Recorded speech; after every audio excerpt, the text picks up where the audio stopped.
Howdy, Redesert Boy here. Hey, I got a dilemma here, and I'm just trying to figure it out because I really like some of the lighter shooting calibers, just a standard 38 special, or as you know, I have 32 Smith & Wesson longs, which this is a third model hand ejector, and they carry 6 instead of 5 rounds usually. When you can find one. So that gives you an extra round.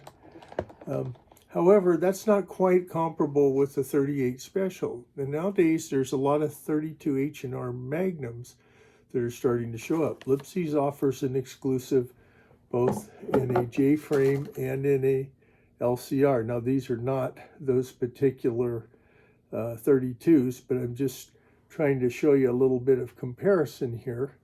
And I'm trying to figure out if it's worth getting one just to get the extra power. And I'll show you this one here is also empty. This is my 22 Magnum 351 PD. And this is my 357 Magnum, LCR. And should I, would it be worth going ahead and getting 32 H&R Magnum in one of these platforms?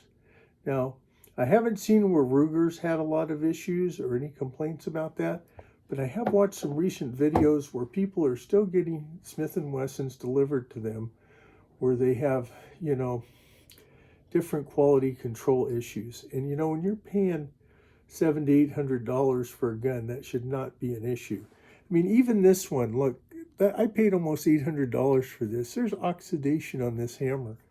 I love this gun, and of course I'm thinking about these especially as Veltras for pocket carry or, just concealment, better concealment, even carrying, strong side or cross draw or something like that, but mainly strong side hip carry.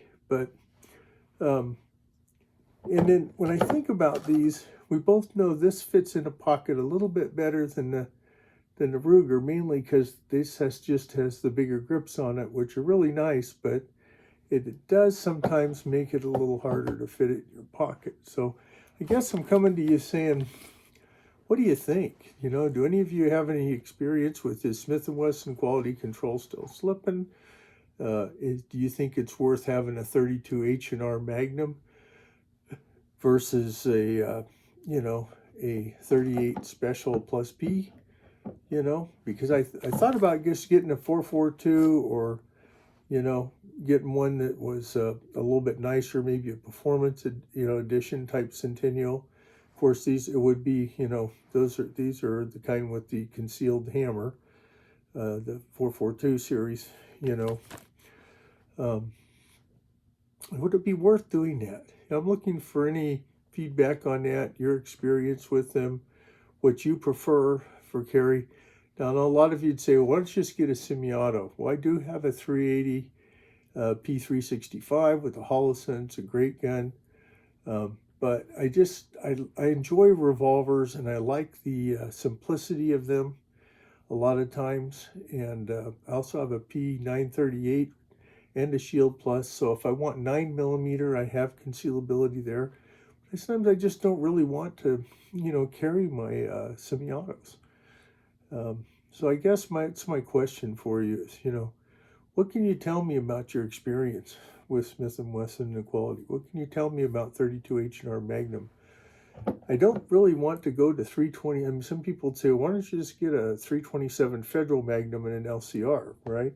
Well, that's from what I understand, that's a big step up. You might as well just have a 357, which that is, and it can shoot 38. So it's true you get one more round, but I don't know if it's worth paying that same price for that.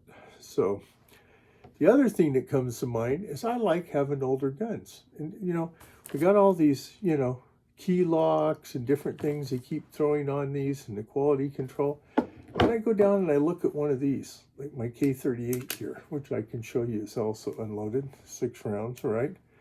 Combat Masterpiece, Model 15, it became later on. Of course, Model 67 when the stainless version.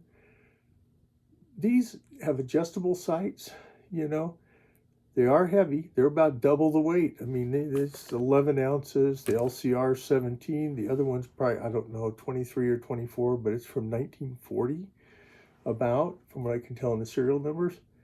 This one here is actually a 50s gun, you know. Should I just get me a Model 67 or a Model 66 or something like that? Because, you know, maybe even in a snubby, because we've still got maybe more hand-fitted parts, you know, not as many machined. If it's in pretty good shape, it might be a better value compared to some of the new ones that are coming out of the factory. So anyway, that's kind of my dilemma is, you know, is it worth spending the money nowadays with the quality of guns that we're getting, especially in revolvers, you know? Especially Smith & Wesson quality, and I know some people have had issues with some of their Tarses and their Rossies, because I know they got some new models out, Charter Arms, you know, I think they're better. I think all those manufacturers are better, and I don't see as many issues with the Rugers, but there's no doubt about it. The good old J-frame I've found an affinity for, even though I've carried primarily my LCR quite a bit. I also have one in 9mm, so I already have that if I really want to go to a revolver and carry 9. But moon clips have their pluses and minuses. They can get bent and some things like that. So anyway, if there's any feedback you have for me, I'd appreciate it. Tell me what your experience is with these different platforms or with buying new guns from Smith & Wesson, because, you know, I don't want to, I'd rather wait and find one that was used, that I'm not worried as much about those kind of things, you know. So I'm not much into wanting to have to ship it back to the factory. I mean, one person I watched, I think it was Holly Rock Farms, I think they bought 4 of these new Ultimate Carries and they had issues with all of them.